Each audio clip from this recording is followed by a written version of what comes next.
Our moment was cut short as Lee began to tug at my sleeve. It looked like she was starting to get bored just sitting on her bed.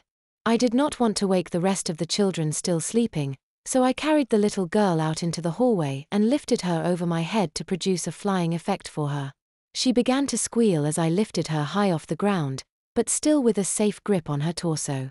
I finally set Lee down after a couple of minutes in the air. She excitedly ran away from my ticklish fingers only to be caught once again. For a child her age, she could definitely run quite fast. I was slightly surprised when I noticed Lee removing her pacifier.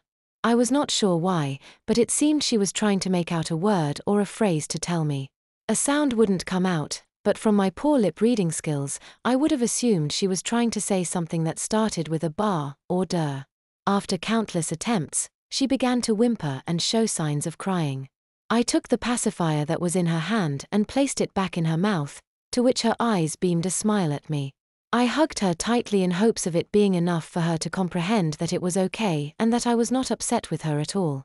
A few tears streaked down Lee's still rosy cheeks but were quickly wiped off.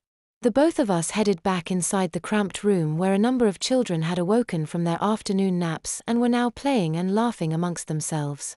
Out of nowhere, my phone's vibration catches me completely off guard because I thought it had been off all day. Frank had just sent me a text message saying, "Yo Em. Nice job, they're cashin' all that extra money from George. Heard everything 'bout it. Hope YA don't mind. Star Magazine said they're gonna put your story on the front page. They will in to pay us some good money for it. Good stuff buddy TTYL." And unfortunately, he was not kidding.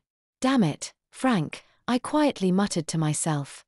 Frank's naive actions were to be complained and taken care of elsewhere. Passing worry to someone else on this problem would not solve anything, so I decided to not mention anything to either girls. This newly attained publicity could very well lengthen the remaining 5 days I need to wait before Lee, Amber, and I could all finally head up to New York. But with such a small time span before the big day, what's the worst that could happen?